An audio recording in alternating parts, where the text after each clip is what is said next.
السلام علیکم ناظرین، آپ دیکھ رہے ہیں پروگرام ہاٹ لائن. میں ہوں فیصل رحمان. ناظرین، آج کے پروگرام میں ہم دو امپورٹنٹ ایشوز پہ بات کریں گے. ایک تو میں کچھ رائے لینا چاہوں گا سپریم کورٹ کے فیصلے کے حوالے سے اور اس کی امپلیمنٹیشن کے حوالے سے، اور دوسرا امپورٹنٹ ایشو جس پہ آج کے پروگرام میں ہم بات کریں گے وہ ہے ریگارڈنگ ناموس رسالت. اب ناموس رسالت کی ڈیفینیشن ہے کیا؟ ہم سب مسلمان ہیں الحمدللہ، اور ہم سب اپنے پیارے نبی حضرت محمد صلی اللہ علیہ وسلم کے پیروکار ہیں، ان کے ماننے والے ہیں، ان سے محبت کرنے والے ہیں، اور کسی بھی صورت ہم برداشت نہیں کرتے کہ ان کے بارے میں کوئی بھی گستاخی کوئی بھی کرے، وربلی یا فزیکلی. اب سلسلہ ہے یہ کہ ایک قانون بنایا گیا، وہ قانون کس شکل میں ہے، اس کی امپلیمنٹیشن کس طریقے سے کی جاتی ہے. کیونکہ حال ہی میں ہم نے دیکھا کہ سابق گورنر جو پنجاب کے تھے جناب سلمان تاثیر صاحب، ان کا اسلام آباد کی F6 سیکٹر کی ایک مارکیٹ میں ان کا قتل ہو جاتا ہے، اور قتل کرنے والا کوئی اور نہیں، ان کا اپنا ہی پولیس کا گارڈ ممتاز قادری ہوتا ہے. اور پھر عدالت فیصلہ یہ سناتی ہے کہ ممتاز قادری کو سزائے موت دی جائے کیونکہ اس نے کنفیشن بھی کیا، قبول بھی کیا.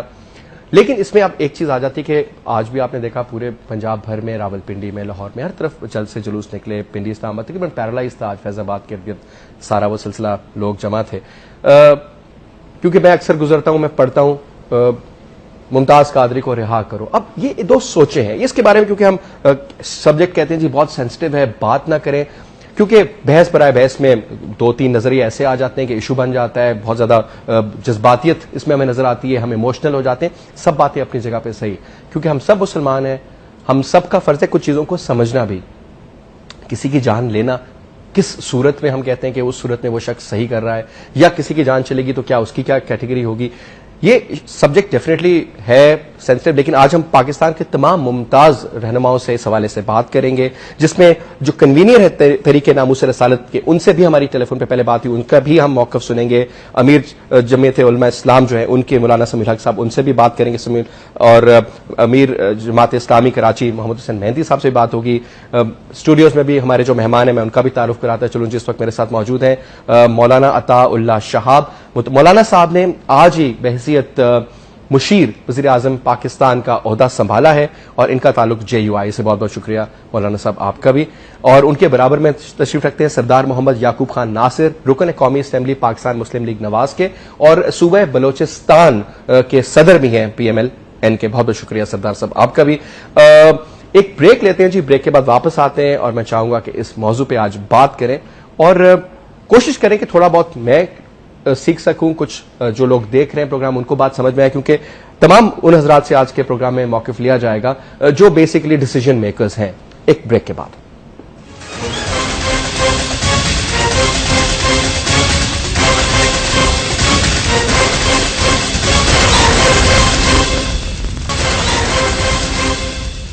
ویلکم بیک جی. پہلے بات کریں گے جی اس سیگمنٹ میں ہم سپریم کورٹ کے فیصلے کے حوالے سے، and then in the next جو ٹائم فریم ہوگا اس پہ ہم بات کریں گے جو دوسرا ایشو جو میں نے آپ کو بتایا تھا. اس کے بعد سب سے پہلے سردار صاحب یہ بتائیے کہ کل آپ بھی دھرنے میں شامل تھے، میں نے دیکھا تھا آپ بھی کھڑے ہوئے تھے، اور یہ سارا کو چھوٹا سا دھرنا تھا تھوڑی سی دیر کا، لیکن ایک علامتی ایک چیز تو نظر آئی. سپریم کورٹ کا ایک فیصلہ آیا جو آپ لوگوں نے بھی اپریشیٹ کیا، تمام جماعتوں نے اس میں اپریشیٹ کیا. ڈائریکٹلی بلیم نہیں تھا، لیکن انڈائریکٹلی تقریباً انہوں نے سمجھا دیا کہ بھائی کس نے کیا کرنا ہے، کس پہ الزام ہے، اور کس کو کیا سمجھنا ہے وہ سمجھ جائے. اس 150 پیج کی سمجھ تھی، آپ نے بھی ریویو کیا، دیکھا، آپ کی کیا رائے ہے اس کے بارے میں؟ بسم اللہ الرحمن الرحیم. شکریہ فیصل بھائی. دراصل بات یہ ہے، جبکہ جیسا کہ سب کو معلوم ہے کہ کراچی کے حالات کافی عرصے سے بہت خراب اور گمبھیر ہو چکے تھے. سپریم کورٹ نے یہ قدم اٹھایا، اور انہوں نے از خود نوٹس لے کر وہاں پہ جا کے کراچی میں اپنا کورٹ لگایا، عدالت لگائی، اور انہوں نے وہاں پہ تمام پارٹیز اور تمام سٹیک ہولڈرز سب کو بڑے تسلی سے اور بڑا وقت دے کر سب کو سنا، اور وہاں پہ جتنے معاملات تھے ان سب پہ آپس میں ڈسکشن ہوئی. اور 8 ہفتوں کے بعد انہوں نے جو فیصلہ کیا، جو فیصلہ ہمارے سامنے آیا، لوگ سوچ رہے تھے کہ ابھی کورٹ کیا فیصلہ کریں گے، کیونکہ ہمیں یہ پتہ نہیں چلتا کہ کورٹس کے کہاں تک اختیارات اور کون سے انتظامی اختیارات ہیں، کون سے عدالتی اختیارات ہیں. تو آج ہمیں یہ سمجھ آ گئی کہ کورٹ نے بڑی ہوشیاری سے تمام خرابیوں کی نشاندہی کی ہے، جو کہ ایک پولیٹیکل پارٹیز میں نہیں ہونی چاہیے. یعنی پولیٹیکل پارٹیز یہ اس کو تو پولیٹیکل پارٹیز میرے خیال میں کہنا بھی نہیں چاہیے کہ اگر یہ تمام خرابیاں اس میں بطخوری اس میں ہو، ان میں اسلحہ بردار فوج انہوں نے رکھی ہوئی ہو اور قبضہ مافیا ان میں ہو اور اسی طرح قتل و غارت گری ہو، بند بوری لاشیں اور یہ اور وہ جو سپریم کورٹ نے نشاندہی کی ہے، تو یہ چیزیں جن پارٹیوں میں ہوں گی اس کو تو آپ سیاسی پارٹی، میں تو ان کو سیاسی پارٹی کبھی بھی نہیں کہتا، نہ کہہ سکتا. آج میاں صاحب کا بھی جو بیان آیا اس میں بھی انہوں نے کہا کہ بھتہ خوری جو ہے اس پہ تو ریزائن دے دینا چاہیے. ریزائن دے دینا چاہیے. اور پھر سپریم کورٹ نے یہ بھی واضح کر دیا، یعنی پہلے تو اس پہ بحث ہوتی رہتی تھی، کچھ پارٹیاں کہتی تھیں کہ نہیں ہم میں یہ خرابیاں نہیں ہیں، مگر سپریم کورٹ نے جب تریش آؤٹ کر دیا اور سب پارٹیوں کی طرف نشاندہی کی اور پھر یہ بتایا کہ اب یہ ذمہ داری جو ہے یہ اب حکومتوں کی ہے، صوبائی حکومت کی ہے، مرکزی حکومت کی ہے، وہ ان چیزوں کی طرف توجہ دے. اگر کراچی کے حالات وہ ٹھیک کرنا چاہتے ہیں اور آئندہ اگر یہ حالات نہیں دیکھنا چاہتے تو ہم لوگوں نے جو نشاندہی کی ہے، سپریم کورٹ نے جو نشاندہی کی ہے، ان پہ توجہ دینی چاہیے اور ان کو ختم کر دینا چاہیے. ٹھیک جناب، آپ کا سر کیا موقع ہے؟ سنس آپ پاکستان پیپلز پارٹی سے تو آپ کا تعلق نہیں ہے، آپ کا جمعیت الاسلام سے تعلق ہے، لیکن آج کیونکہ آپ نے وزیر اعظم کے مشیر کی حیثیت سے حلف اٹھایا تو لہٰذا آپ اس کیٹیگری میں آ گئے کہ ہم آپ سے سوال پوچھ سکتے ہیں کہ اب آپ کیا سمجھتے ہیں سر کہ اس فیصلے کے بعد گورنمنٹ، اور جب گورنمنٹ کی بات کرتے ہیں وزیر اعظم صاحب کا آتا ہے سلسلہ سامنے، what would you advise the prime minister, what should you do? Thank you Faisal sahab, آپ نے ہمیں مدعو کیا. میں تو سب سے پہلے اس پہ تو میں مختصر لفظوں میں کوشش کروں گا، کیونکہ پہلا دن ہے کہ ہم نہیں چاہیں گے کہ پہلے دن ہی ہم کسی آزمائش کا باعث بنے. تو بہرحال یعنی سپریم کورٹ کی طرف سب کی نظریں تھیں، جس طرح ان دنوں ایک ماحول بنا ہوا ہے وہ امیدوں کا، مطلب پولیٹیکل نہ ہو تو نان پولیٹیکل جتنے بھی ہیں تو ان کے سب کی امیدوں کا محور اور مرکز جو ہے سپریم کورٹ ہے. ظاہر بات ہے بڑی توقعات تھی، بلکہ کچھ اینٹی گورنمنٹ ایلیمنٹ کی بھی اس سے زیادہ توقعات تھی کہ شاید سپریم کورٹ وہاں پہ آرمی بلانے کی بات کرے گی یا اس طرح کا کوئی ایسا ڈیسیجن سامنے آئے گا جو اس وقت جو پولیٹیکل گورنمنٹ ہے اس کے لیے یعنی ناقابل برداشت ہو. یقیناً ایسا کوئی فیصلہ نہیں آیا. تو اس حوالے سے اگر دیکھا جائے تو یہ ایک خوشائن پہلو بھی سامنے ہے.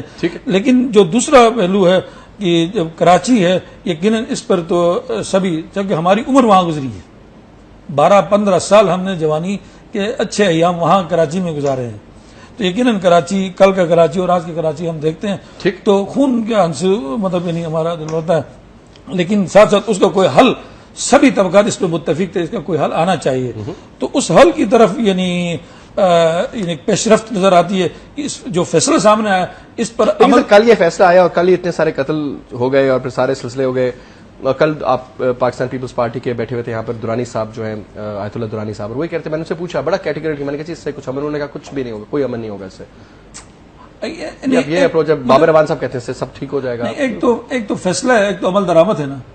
یعنی ایک فیصلہ آیا، فیصلہ کی حد تک یہ تو پوری امید تھی. لیکن اس فیصلے کے اندر جو چیزیں کہی گئی ہیں اگر ان پہ نیک نیتی سے عمل کیا جائے تو سلسلے بہتر ہو جائیں گے. تو اللہ کرے جی، یہ دس is what we all want. خاص بات ہے، میں چونکہ میرا تعلق جیوا کے ساتھ ہے تو انہوں نے بہت ساری پارٹیوں کا بہرحال ذکر کیا. اچھا سر، آپ کا تعلق ہے جے سے مولانا صاحب، اور اس میں ایک بات میں کر لوں، یہ جو سپریم کورٹ کا فیصلہ آیا ہے اور بہت ہی خوشائند فیصلہ ہے، اور اگر حکومت اس پہ عمل درآمد کرے تو انشاءاللہ کراچی جو کہ پاکستان کی معیشت کی ریڑھ کی ہڈی ہے، انشاءاللہ وہاں پہ اگر یہ چیزوں کی طرف توجہ دی جائے تو بالکل یہ معاملات ٹھیک ہو جائیں گے. دوسری عدالت جو ہے وہ عوام کی ہے. مجھے تو سب سے زیادہ یہ پرسنلی میرا اپنی رائے ہے، عوام سے گلہ ہے، اور عوام سے بھی گلہ اتنا نہیں ہے، ان حکومتوں سے ہیں جنہوں نے عوام کو ایجوکیشن نہیں دی ہے. اور عوام ان پارٹیوں کو، میں حیران ہوں ایسے ملیٹنٹ پارٹیوں کو، جن میں ملیٹنسی ہو، جن میں اس قسم کے ظالمانہ روش ہو، ان لوگوں کو یہ لوگ ووٹ کیسے دیتے ہیں؟ عوام کی عدالت کو چاہیے کہ یہ ریجیکٹ کرے ان لوگوں کو. یہ اصل عدالت تو وہ ہے. اور سپریم کورٹ نے تو جو کرنا تھا انہوں نے جہاں تک وہ کر سکتے تھے انہوں نے کر لیا، کوئی کمی نہیں چھوڑی ہے. اب یہ کام حکومت کا ہے اور پھر بعد میں عوام کا ہے. سر الزام بھی حکومت پہ ٹھہرایا، پاکستان پیپلز پارٹی کی فیڈرل گورنمنٹ ہو یا پاکستان پیپلز پارٹی کی سندھ کی حکومت ہو، دونوں کو انہوں نے کہا کہ جناب یہ غلطی ہے آپ کی. اور اسی مولانا صاحب دوسرا میں نے آپ کو کہا تھا سینسٹیو سبجیکٹ ہے، لیکن کیونکہ آپ کی میں موجودگی کا فائدہ اٹھاتے ہوئے یہ سوال کروں گا، اور ڈیفینیٹلی دیگر حضرات سے بھی بات ہوگی اس پہ، اس موضوع کے اوپر. آج راول پنڈی میں، لاہور میں، دیگر پنجاب کے شہر میں اور بلکہ ملک بھر میں کہیں اور بھی ڈیفینیٹلی اس طرح ہوا. چاکنگ تو میں پڑھتا رہتا تھا، اکثر دیواروں پر لکھی ہوتی تھی ممتاز قادری کو رہا کرو، اور ہم نے یہ بھی دیکھا اپنی آنکھوں سے کہ راول پنڈی میں جب ان کو پیش کیا گیا عدالت میں تو ان پہ پھول پھینکے گئے. اور اب ایک طرف تو ہم یہ دیکھتے ہیں کہ کچھ ہمارے یہ بھائی ان کا یہ مظاہرہ ہے، کچھ ایک طرف یہ بھی دیکھا جاتا ہے کہ ممتاز قادری صاحب نے کنفیشن کی اور انہوں نے یہاں پر کوسار مارکیٹ میں ایک ریسٹورنٹ کے باہر گورنر، سابق گورنر، ان کو گولی مار دی. اب صرف میں دو چیزیں، بے شک ایشو سینسٹیو ہے، لیکن کیونکہ میں ایجوکیٹ کرنے کی بات ہے نا جی، ہو سکتا ہے ہمیں ایک چیز سمجھ میں نہ آتی ہو کسی اور کو، نا ہر بندے کی عقل کے حوالے سے بات ہوتی ہے. ہم سب الحمدللہ سے مسلمان ہیں، سب نماز پڑھتے ہیں، روزہ رکھتے ہیں، تمام وہ چیزیں جو حکم ہے جس طرح اس طرح کیا جاتا ہے، اور تمام کے تمام مسلمان اس بات کی بالکل اس کو برداشت نہیں کر سکتے کہ کسی بھی صورت نعوذ باللہ توہین رسالت ہو. پہلے تو سر یہ بتائیے کہ توہین رسالت ہے کیا؟ کہیں نہ کہیں تو سر یہ بلیک اینڈ وائٹ پرنٹ ہوا ہوگا، کچھ سلسلہ ہوگا. اور بلکہ اگر آپ اجازت دیں تو مولانا سمیع الحق صاحب بھی ہمارے ساتھ موجود ہیں، میں ان سے شیئر کروں. السلام علیکم مولانا صاحب. وعلیکم السلام. مولانا صاحب خیریت سے ہیں آپ؟ جی الحمدللہ. بہت بہت شکریہ آپ پروگرام میں شامل ہوئے. سبجیکٹ کے بارے میں تو آپ کو پتا ہوگا. مولانا صاحب میرا سوال آپ سے یہ کہ الحمدللہ ہم سب مسلمان ہیں، نبی صلی اللہ علیہ وسلم کے ماننے والے ہیں، کسی بھی صورت ہم توہین رسالت برداشت نہیں کر سکتے، لیکن سر مجھے یہ بتائیے کہ کہیں نہ کہیں تو وہ ایک قانون جو بنا وہ بلیک اینڈ وائٹ میں پرنٹ ہو کر کے کہیں نہ کہیں تو رکھا گیا نا، تھوڑا سا سر روشنی ڈالیے گا کہ یہ ہے کیا اور اس کی امپلیمنٹیشن ہے کیا، تاکہ مجھ جیسے کم عقل لوگ جو ہیں ان کو بھی تھوڑا سمجھ میں آئے، آپ لوگ کچھ گائیڈ کر سکیں. الرحمن الرحیم. جیسے آپ نے فرمایا، ہماری بنیاد ایمان کی سب سے زیادہ حضور اقدس صلی اللہ علیہ وسلم کی محبت اور عظمت اور اس پر جان نثاری پر رکھی گئی ہے. قرآن کریم بھرا ہوا ہے کہ تم میں سے کوئی مومن نہیں ہو سکتا جب تک اپنے والد سے اور اولاد سے اور بیوی سے اور باغات اور محلات اور پوری کائنات سے حضور اقدس صلی اللہ علیہ وسلم سے زیادہ محبت نہ رکھے. ٹھیک. پھر حضور اقدس صلی اللہ علیہ وسلم ایک اسوہ حسنہ ہے پوری کائنات کے لیے. ظاہر بات ہے کہ ایک شخص جو نجات دہندہ ہے بنو انسان کی انسانیت کا اور ہمیں نجات دینے والا، راہ ہدایت دینے والا، اس کی عظمت کا تحفظ ضروری ہے. جیسے قرآن کریم نے جگہ جگہ اس پر زور دیا ہے کہ ایذائے رسول جو ہے اس کے بعد ایمان باقی نہیں رہ سکتا. یہ ایک سلسلہ چل رہا تھا. ایک زمانے میں کوئی قانون تحفظ ناموس رسالت کا نہیں تھا اور لوگ غلط فائدہ لیتے تھے. بعض وقت کسی جگہ کسی شخص نے توہین رسالت کی ہوتی یا نہیں کی ہوتی اور ایک اعلان ہو جاتا مسجدوں سے یا کسی بازار میں کہ فلان شخص نے توہین کی ہے. لوگ جذبات میں آ کر خود ہی قانون ہاتھ میں لے لیتے اور اس کو سزا دے دیتے. یہاں ایک واقعہ ہوا تھا غالباً گجرانوالہ کے قریب. ایک شخص کے بارے میں کسی نے مسجد سے اعلان کر دیا اور وہ بات صحیح نہیں تھی، لیکن لوگ بھاگتے ہوئے گئے اور اس شخص کو وہیں قتل کر دیا. یہ ضیاء الحق مرحوم کا زمانہ تھا. ہم مجلس شورا اور فیڈرل کونسل میں ممبر تھے، تو ہم نے وہاں مشورہ کیا کہ یہاں بے گناہ کوئی نقصان نہ ہو اور تحفظ دیا جائے اور غلط قانون استعمال نہ ہو. چنانچہ بہت لمبی چوڑی بحث و تمہیز کے بعد وہ وہاں میٹنگیں ہوئی، مشورے ہوئے وکلاء سے، ججوں سے، اور یہ توہین رسالت ایکٹ ضیاء الحق مرحوم کے زمانے میں پاس ہوا. تو پھر اس میں سزا میں کمی آئی تھی. انہوں نے بہت غور و خوض کے بعد کچھ قید کی سزا رکھی. اس کے بعد پھر شریعت کورٹ میں لوگ گئے، وکلاء بھی گئے. ہم اس سزا پر مطمئن نہیں تھے کیونکہ یہ صاف واضح بالاجماع تمام امت کی رائے ہے کہ توہین رسالت کی سزا موت ہے. پھر یہ شریعت کورٹ نے لمبی چوڑی بحث و تمہیز کے بعد تقریباً 1 سال یہ چلتا رہا سلسلہ چلتا رہا اور پھر اس کو تحفظ ناموس رسالت کے لیے سزائے موت دے. پھر وہ اگر پارلیمنٹ میں